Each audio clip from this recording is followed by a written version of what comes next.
cooperation with the United States government, the Owens, Illinois Glass Company, developers of Duraglass containers, present another program with America's favorite home front news hawk and afternoon dropper-inner, Don Pryor, with Eleanor Steber, brilliant young soprano of the Metropolitan Opera, Walter Castle, American baritone, Phil Regan, our popular tenor, and David Brookman and his orchestra.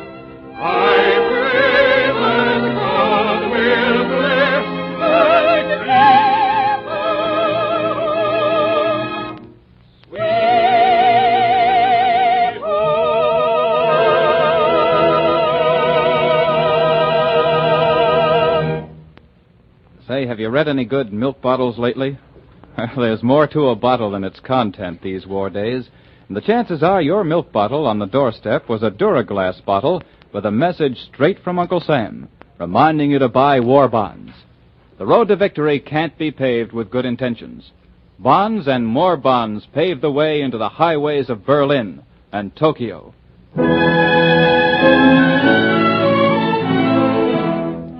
Our musical program opens with our lovely star, Eleanor Steber, singing Giannina Mia.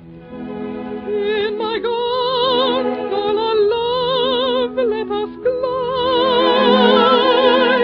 o'er the drowsy blue lagoon, and float the yellow tide where sleeps the dreaming moon. I'll fashion a crown you'll adore from the golden light shimmering as the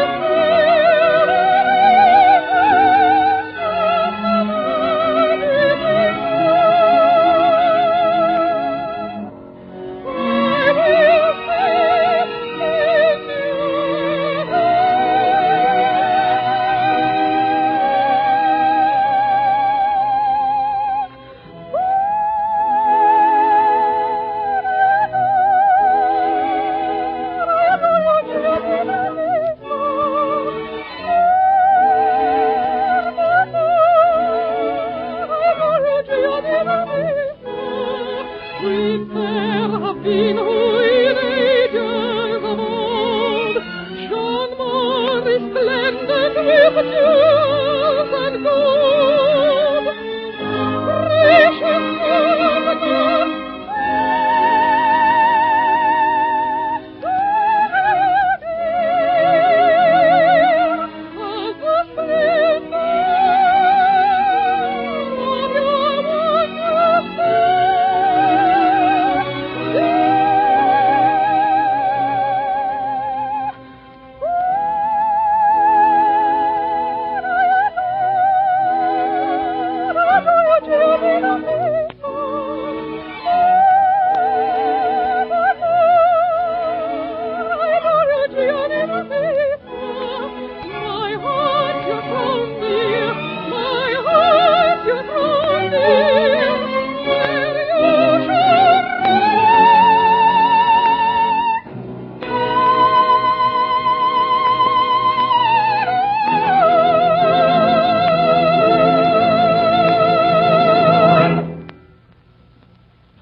Listen now to Walter Castle as he sings All the Things You Are.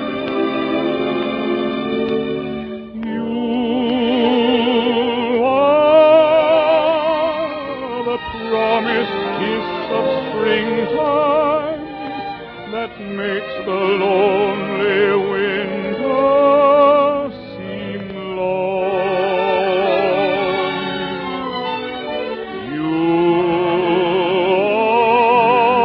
are the breathless hush of evening that trembles on the brink of a lovely song.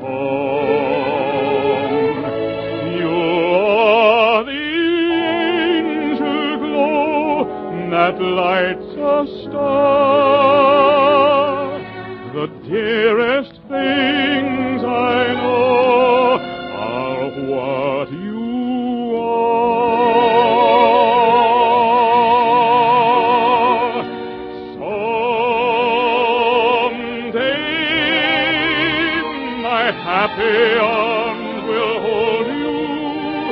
And someday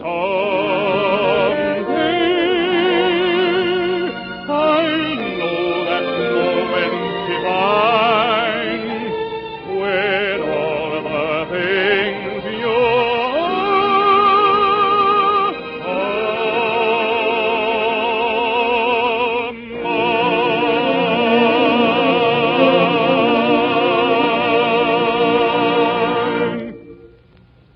And now, here is our traveling home front reporter, Don Pryor, for the latest news. Thank you, Hugh Conover, and good afternoon. Corsica, the island where Napoleon was born, has been captured. Except for a few isolated remnants along the northern beaches, German resistance has collapsed. Meanwhile, the British Eighth Army has done a little end-running over on the eastern coast of Italy. In a commando-type attack, British troops sailed nearly halfway up the coast and landed at Termoli. The Germans are still retreating in central Italy, and the American Fifth Army has reached Benevento, 32 miles northeast of Naples. That's the situation in Italy as of right now. Over Western Europe, flying fortresses were out this morning, escorted by long-range Thunderbolt fighters in a heavy raid on Frankfurt. That's 91 miles southeast of Kassel, which was the target last night for an attack by heavy bombers of the Royal Air Force.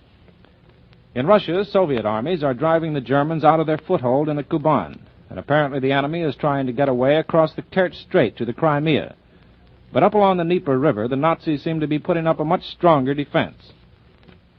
In the Pacific, General MacArthur's American and Australian troops have pushed the Japanese into an apparently hopeless position on the Huon Peninsula in northern New Guinea. They've already captured Finschhafen, which was the enemy's last important base in that neighborhood. If you think war is tough for us here in America, there's a little story from Bern, Switzerland this morning, which ought to make you feel pretty fortunate. The Vichy government has announced an increase in the bread ration of 1 ounce per week, but the amount of bran in the bread is being cut by 8%, and the already skimpy ration of fats is to be reduced still further. Well, it's darn near November, boys and girls. It's getting along toward Halloween time and Thanksgiving Thursday. Flapjack and sorghum days down on the farm, maple syrup weather from New England to Ohio, baked bean and brown bread season up in Boston, gingerbread and molasses days down in Tennessee. Yes, as sure as you're alive, it's the good old pumpkin pie, taffy pulling, and popcorn ball season coming on all over America. That's the way it always has been in these United States, and that's the way we intend to keep it. But this year we're going to have to make an extra effort. We're going to have to add another kind of celebrating to our regular harvest holidays. November 1943 is officially Food Fights for Freedom Month. 30 days set aside to celebrate not only producing, conserving, and playing square with food, but also the golden rule of sharing that food with our fighting men, with each other, and with the hungry nations all over the world who need it so desperately. During 1943, our American farmers set an all-time record for food production. Yet the increased demand for food, both on the home and foreign fronts, has brought about some serious shortages that are going to increase as more and more countries are freed from the Axis yoke and victory draws near. We must all realize that America's food supply represents perhaps the greatest single potential weapon of war in our fight against the Axis.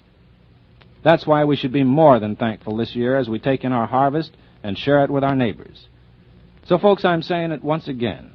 While we're blessing the swell, winey, cool American flapjack and scrapple weather, let's not forget about sharing. Sharing the good maple syrup, the delicious cane and corn syrup, and old southern molasses, and not pouring them on with such lavish hand as maybe we'd like to. Like everything else, the sugar shortage is forcing our American manufacturers to take some temporary syrup shortcuts. The late season, the manpower scarcity, and just plain on-the-farm home use of our maple sugar crop this year has made a terrible dent in the maple sugar output. It's down to about 50%. That is the syrup output. Of course, our corn's in the shock as usual, of course. But corn is now being used for all kinds of war purposes, which makes that smooth, light corn syrup that you love mighty scarce, too. Now let's listen to Phil Regan, our popular young tenor, sing My Silent Love.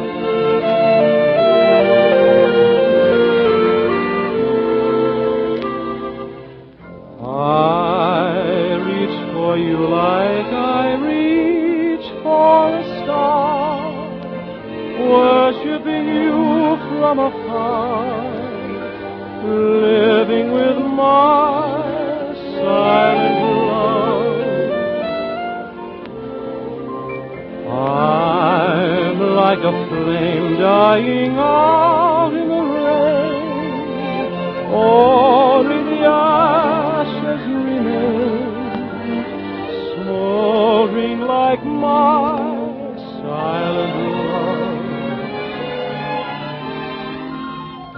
How I long to tell all the things I have planned. Still it's wrong to tell, you would not understand. You'll go along, never dreaming I care, loving somebody somewhere, leaving me my silent love.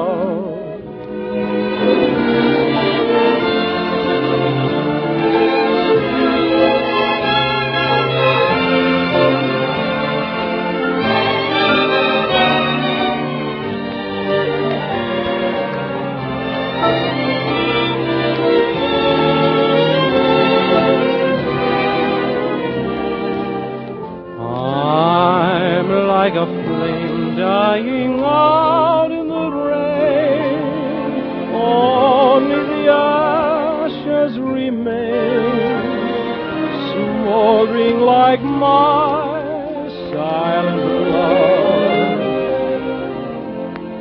How I long to tell all the things I have planned.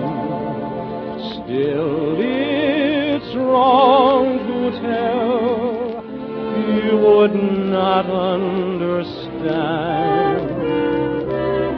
You go along, never dreaming I care, loving somebody somewhere, leaving me my silent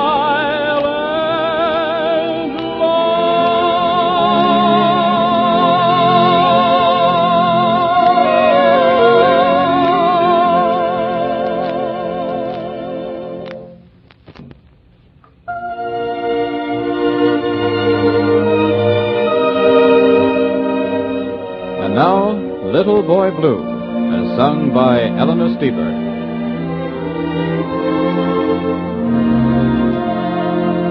My little toy dog is covered with dust, but sturdy on the starch he stands. The little toy soldier is red with rust, and his musket moves in his hands. Time was when the little toy dog was new, and the soldier was passing fair. And that was the time when our little boy Blue kissed them and put them there. Now don't you go till I come, he said, and don't you make any noise. So toddling off to his tiny bed, he dreamt of his pretty toys. And as he was dreaming an angel song, awakened our little boy Blue. Oh, the years are many, the years are long, but the little toy friends are true.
This is Don Pryor again, your home front reporter. I wonder how the good old suffragettes would feel if they were suddenly to come back to life and march down Broadway, smacking head-on into a world like ours. Or if one of them were to read the papers and run across that little item from Chicago. They're begging women out there to take jobs as garbage collectors. I guess that's just about the last straw. That was one job that we men thought we could hang on to without protest. And there's a report by the Interstate Commerce Commission which says that women are holding down 7% of all railroad jobs in the United States. Not just soft jobs either. They're track walkers, section hands, foremen, brakemen, conductors, just about everything, including highly paid executives. And to fill out this picture of woman's, quote, emancipation, unquote, here are a couple of other figures sifted out of the news. More than 3 million women now belong to labor unions, as compared with a bare 245,000 3 years ago. And last year, 300,000 city women worked on farms to help out in the Food Fights for Freedom program. There was a meeting in Washington this weekend on that very subject to work out plans for recruiting even more women for farm work next year. In fact, women are in demand for just about everything these days. The War Manpower Commission issued a report this morning which said that women will be needed more and more in the retail trades, especially in restaurants and laundries. For your guidance, the Commission issued a list of locally needed activities reported by its 120 area directors. And the list runs the whole gamut of jobs in retail and wholesale business, in communication, in transportation. The point is, take your choice, but get into some job now. Now, speaking of vitamins, did your mammy ever tell you about molasses? Did you know, for instance, that good old New Orleans molasses, and honeybee honey too, incidentally, is considered far superior to refined white sugar in food value by your best doctors? It seems that white sugar is a carbohydrate only, with all the vitamins and iron and calcium boiled right out of it. But old-fashioned molasses still has all the natural flavor, the minerals and vitamins and flavor that God's sunshine poured right into the canebrake. It has dextrose, levulose, and sucrose, too. I know those are sort of scientific-sounding syllables, but they've got what it takes to give you the old pep, to get up and get on a frosty October morning. I guess the old folks really had something there with that sulfur and molasses stuff, even if it did taste bad. It's no secret, of course, that dextrose or corn syrup, especially the dark kind, is just what the doctor ordered for our newborn babies because it's easy to digest. It's vitamin and iron rich, and it's definitely more on the beam for babies than any refined white sugar. Here's an interesting little item. Governor Griswold of Nebraska is in the market for hogs. He made a wager with governors of the other 47 states and promised to buy a hog for the governor of any state that beat Nebraska in the third war loan campaign. 27 governors covered his bet, and now he's got to pay off. For a while, it looked as if we would have to buy almost 27 hogs, because Nebraska was running way down the bottom of the list. But in a last-minute spurt, the state exceeded its quota by $103 million. Governor Griswold still doesn't know just how many hogs he'll have to buy, but he does know where he's going to get them. He's going to attend an auction sale of prize 4-H Club hogs next Friday in Omaha. To finish our program today, Eleanor Stieber and Walter Castle sing a Victor Herbert favorite, When You're Away.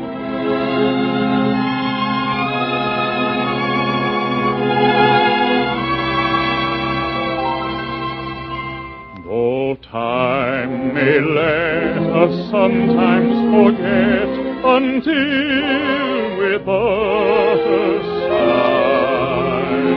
The memories of passionate love turn ashen, cold, and die. For me there still can be but you, come weal or woe. My love is true. What if you only knew? My heart when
Today, when you go by your favorite pharmacy, notice some posters in the store telling you all about Wartime Health Week.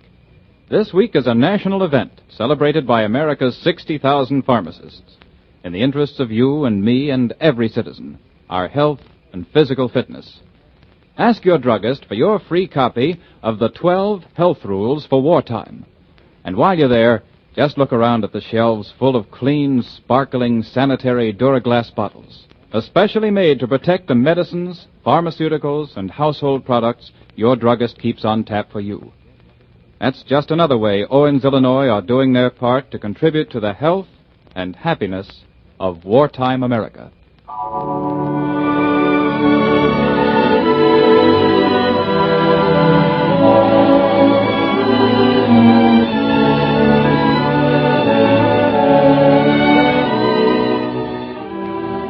Tomorrow at this same time, the Owens, Illinois Glass Company will present another program with your scouting homefront reporter, Don Pryor, with Eleanor Stieber, Walter Castle, Phil Regan, and David Brookman and his orchestra. Hugh Conover speaking. This is the Columbia Broadcasting System.